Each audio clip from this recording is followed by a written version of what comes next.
Good morning everyone. This is Dr. Aman Gupta from GEM Hospital and IVF Center, Bathinda. अक्सर देखा गया है कि अगर कोई कपल कंसीव नहीं कर पा रहा तो जनरली केवल वाइफ के टेस्ट और ट्रीटमेंट करवाए जाते हैं। हस्बैंड जल्दी अपने टेस्ट करवाने के लिए नहीं मानते, पर फैक्ट ये है कि इनफर्टिलिटी के 40 से 50% केसेस में प्रॉब्लम मेल पार्टनर या हस्बैंड में पाई जाती है। इनफर्टिलिटी के केस में वाइफ के बहुत सारे टेस्ट किए जाते हैं, जैसे कि blood test, ultrasound, tube test, पर हस्बैंड का एक ही इम्पॉर्टेंट टेस्ट होता है, वो है सीमन एनालिसिस।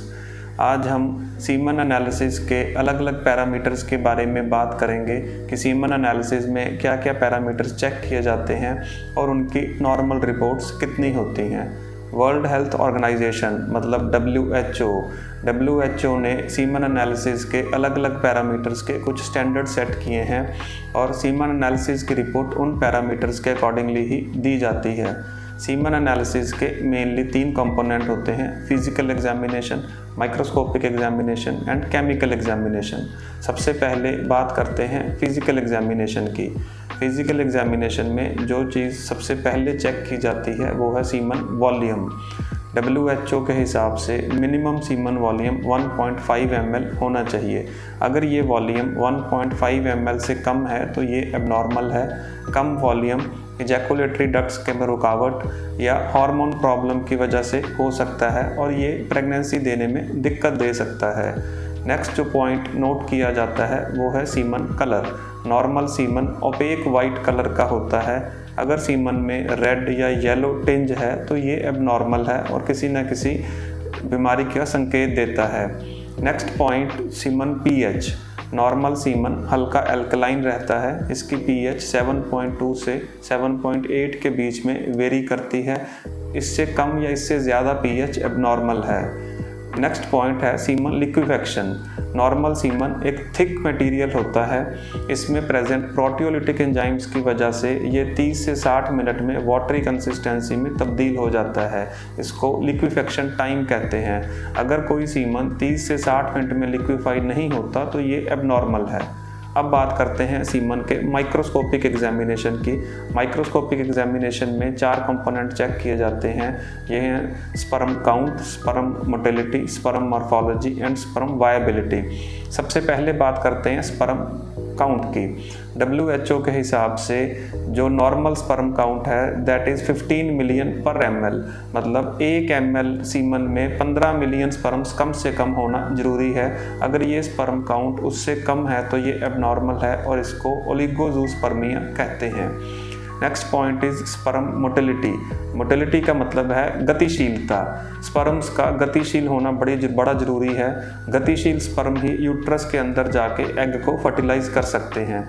मोटिलिटी के बेसिस पे स्पर्म्स को 3 कैटेगरीज में क्लासिफाई किया जाता है। Type A progressively motile sperms. Pregnancy के लिए ये स्पर्म सबसे इम्पॉर्टेंट है बिकॉज ये स्पर्म्स ही यूट्रस के अंदर जाकर एग को फर्टिलाइज कर पाएंगे। Type B non progressive motile sperms. ये स्पर्म्स मूव तो करते हैं पर ये अपनी जगह पर ही मूव करते हैं और आगे नहीं जाते हैं। Type C non motile sperms. WHO के अकॉर्डिंगली टाइप A और टाइप B स्पर्म्स की टोटल संख्या 40% से ज़्यादा होनी चाहिए और उसमें भी टाइप A स्पर्म्स की संख्या 32% मतलब 32% से ज़्यादा होनी चाहिए। अगर ये वैल्यूज़ 40% से कम है तो इसको स्टेनोजूस्पर्मिया कहा जाता है। अब बात करते हैं स्पर्म मॉर्फोलॉजी की। मॉर्फोलॉजी का मतलब है स्पर्म की बनावट।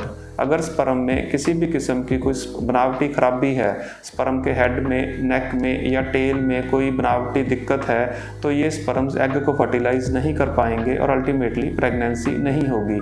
WHO गाइडलाइंस के अकॉर्डिंगली सीमन में कम से कम 4% नॉर्मल स्पर्म्स का होना बड़ा ज़रूरी है।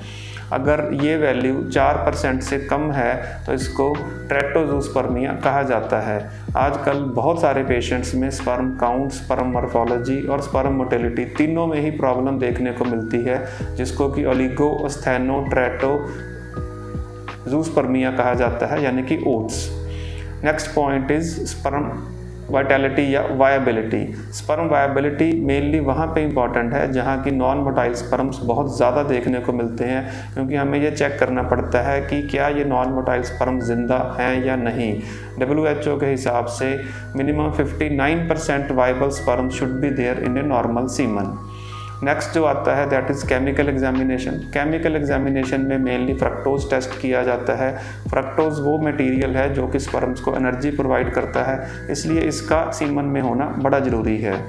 अंत में मैं सारे पेशेंट्स को ये कहना चाहूँगा कि एक अच्छे सीमन एनालिसिस का इनफर्टिलिटी के ट्रीटमेंट में बहुत ही इंपॉर्टेंट रोल है। अगर आपको 1 साल से ज़्यादा टाइम हो गया है प्रेगनेंसी के लिए ट्राई करते और आपको प्रेगनेंसी नहीं हो रही है, तो आपको एक स्टैंडर्ड लेबॉर्ट्री से सीमन टेस्ट जरूर करवाना चाहिए, ताकि इसके अकॉर्डिंगली आगे का ट्रीटमेंट प्लान किया जा सके। Thank you.